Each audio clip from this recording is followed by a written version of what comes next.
4-5 గంటల సమయంలో వైఎస్ఆర్ కాంగ్రెస్ పార్టీ రాష్ట్ర ఆఫీస్ నిర్మాణంలో ఉన్న కట్టడాన్ని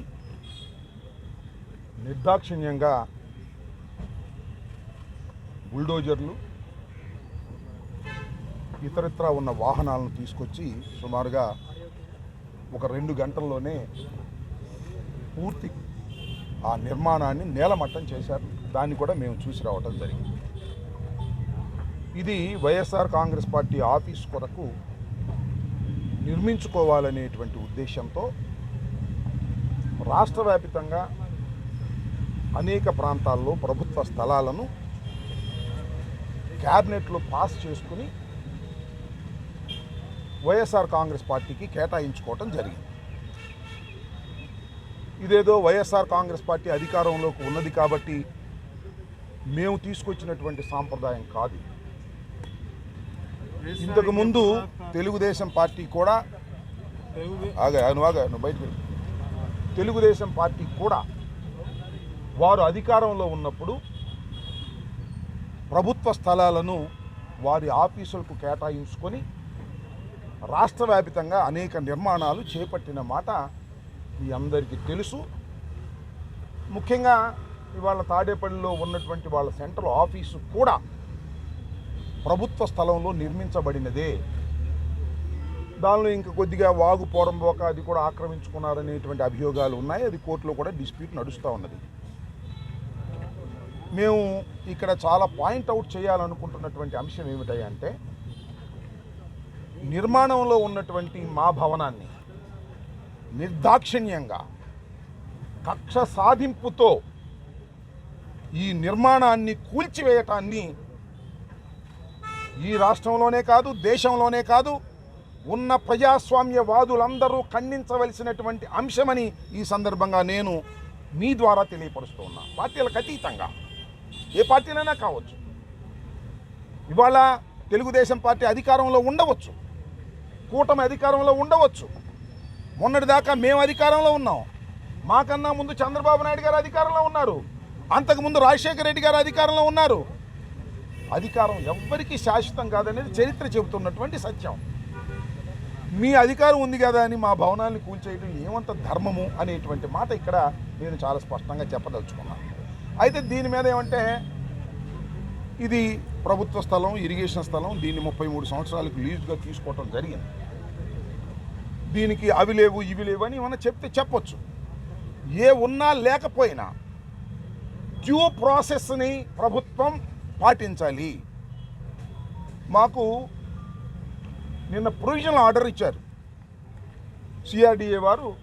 అకార్డింగ్ టు 115 సెక్షన్ ప్రకారం, సిఆర్డి యాక్ట్ ప్రకారం ఒక ప్రొవిజనల్ ఆర్డర్ని సర్వ్ చేశారు. అది ఇచ్చిన తర్వాత 15 రోజుల దాకా టైం ఉంటుంది, సబ్జెక్ట్ టు ది కరెక్షన్. ఈ లోపల మేము హైకోర్టుకు వెళ్ళాం. నిన్న హైకోర్టులో వాదనలు జరిగాయి. వాదనలు జరిగినప్పుడు ప్రభుత్వం వైపు నుంచి కూడా అడ్వకేట్స్ అటెండ్ అయ్యారు. ఆనరబుల్ కోర్టులో వారు ఏం చెప్పారంటే డ్యూ ప్రాసెస్ ప్రకారమే మేము ఫాలో అయ్యి చేస్తాము అని చెప్పారు. What is the due process అంటే ఏమిటంటే ప్రొవిజనల్ ఆర్డర్ ఇచ్చిన తర్వాత మా దగ్గర నుంచి ఎక్స్ప్లెనేషన్ తీసుకున్న తర్వాత కన్ఫర్మేషన్ ఆర్డర్ ఇవ్వాలి. దానికి కూడా ఎక్స్ప్లెనేషన్ తీసుకోవాలి. అది కూడా అయిన తర్వాత ట్రిబ్యునల్కి కూడా మాకు వెళ్ళే ఛాన్స్ ఉంది. అన్ని చట్టబద్ధమైనటువంటి అన్ని మార్గాలు మూసుకుపోయిన తర్వాత then they will take action. But కానీ ఇవాళ శనివారం, రేపు ఆదివారం, ఇవాళ తెల్లారగట్ట మళ్ళీ మేము కోర్టుకు వెళ్ళే అవకాశం లేదు. ఛాన్స్ తీసుకుని పగలగొట్టేశారు. ఇది కక్ష సాధింపు కాదు అని అనుకుందాం. కాసేపు మమ్మల్ని ఏమన్నారు నిన్నటిదాకా, మీరు కక్ష సాధింపు, మీరు ఆ ప్రజావేదికను కూల్చేశారు, మేము చాలా పవిత్రులు అన్నారు. మీరే అంది ప్రజావేదిక ప్రభుత్వానికి. ఇది మా పార్టీది, చట్టబద్ధంగా మేము తీసుకున్నటువంటిది. మీరు చట్టబద్ధంగా తీసుకుని ఆఫీస్ కట్టుకున్నారు. మా ఆఫీస్ మీద అంత కడుపు అంటే ఎందుకు? మా రాజకీయ పార్టీ కాదా మాది?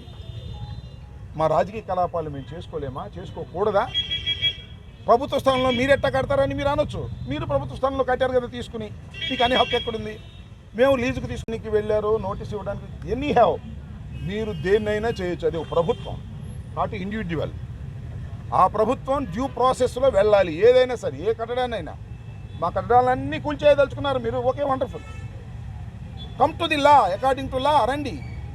ప్రొవిజన్స్ ఉన్నాయి సిఆర్డీ యాక్ట్ ప్రకారం, లేకపోతే మరొక దాని ప్రకారం. According to you go. చట్ట ప్రకారంగా వెళ్ళండి. చట్ట ప్రకారంగా కోర్టులో ఆర్డర్స్ తీసుకోండి. మేము చెప్పేది కూడా వినండి. విన్న తర్వాత మీరు ఏం చేసినా అది చట్టబద్ధంగా ఉండాలి తప్ప చట్ట వ్యతిరేకంగా మీరు చేసేటటువంటి కార్యక్రమాలు చేస్తున్నారు. ఇది ధర్మం కాదని మాత్రం చెప్పదచ్చు. వారు కూడా అటెండ్ అయ్యారు. మేము డిమాలిష్ చేయమని ప్రామిస్ చేశారు. That was also recorded. రేపు మళ్ళీ సోమవారం మళ్ళీ కంటెంప్ట్కి వెళ్తాం, సోమవారం క్రిమినల్ యాక్షన్కి వెళ్తాం. చట్ట ప్రకారంగా అన్ని చర్యలు తీసుకునేటటువంటి కార్యక్రమం చేస్తామని కూడా ఈ సందర్భంగా మనవి చేస్తున్నాను. హైకోర్టు, ఆనరబుల్ హైకోర్టులో ఇది ఆల్రెడీ ఇది కోర్ట్. నిన్నే వాదనలు జరిగాయి. నిన్న వాదనలో ప్రభుత్వం వైపు నుంచి వచ్చిన వారు ఏం చెప్పారు? మేము కోల్చము అన్నారు. డ్యూ ప్రాసెస్ మేము వెళ్తాము అన్నారు. డ్యూ ప్రాసెస్ అంటే ఇది కాదు. ఖచ్చితంగా కన్ఫర్మేషన్ ఆర్డర్ ఇవ్వాలి, దానికి సమాధానం తీసుకోవాలి. ఆ తర్వాత మేము ట్రిబ్యునల్కి వెళ్తాం. మాకు ఛాయిస్ అన్నీ ఉన్నాయి. అన్ని ఛాయిస్లు ఎగ్జాస్ట్ అయిన తర్వాత యూ కెన్ డిమాలిష్. తెలుసు నాకు, ఇప్పుడు గుర్తులే చెప్తాను. ఒక్క నిమిషం 1000 రూపాయలకి తీసుకున్నామా? నా దగ్గర దానికి డీటెయిల్స్ లేవు. 1000 రూపాయలకి తీసుకున్నామా, 1,00,000 రూపాయలు తీసుకున్నా, that is a different matter. That was leased. అదంతా వాళ్ళు తీసుకున్నారు కదా తమ్ముడు, వాళ్ళు తీసుకున్నారుగా. అప్పుడు కూడా అడిగా, ఇప్పుడు అడిగా, మంచిదే కాదంటలా. That is not the issue here. That is not the issue. ఈ కోల్చడం అనేది ఇష్యూ. మేము తీసుకోవడం తప్ప రైటా, that is a different matter. That will challenge it before the court. There is no problem at all. What I want to say, ఇవాళ కూల్చివేత చట్టబద్ధంగా జరగలేదు, డ్యూ ప్రాసెస్ ప్రకారం జరగలేదు, ఒక కక్ష సాధింపుగా జరిగిందనేది నా ఆరోపణ. అవును కాదో రాష్ట్ర ప్రజలు ఆలోచించండి. మేము ఓడిపోయి ఉన్నాం, 11 వచ్చాయి. Of course that is a different matter. ఒక్క విషయం నేను అవును ఫ్లో అవునాయి బాగా చెబుతూ అడుగుతూ నీకు ఛాన్స్ ఇస్తాను. మేము ఇవాళ ఓడిపోయి ఉండొచ్చు, శాశ్వతం కాదు కదా. ఓటములన్నీ కూడా నడుస్తూ ఉంటాయి, గెలుస్తూ ఉంటాం, ఓడుతూ ఉంటాం. ఇది ఆగాయా నీకెందుకు ప్రైవేట్ పెట్టి నన్ను అడుగా చెప్తాను. సో నేను ఇస్తాను నీకు టైం. సో ఇది ఉన్న వాస్తవం. కాబట్టి ఇది కక్ష సాధింపు చర్య అని మేము చెప్పదలుచుకుని మీరు అడగండి సార్.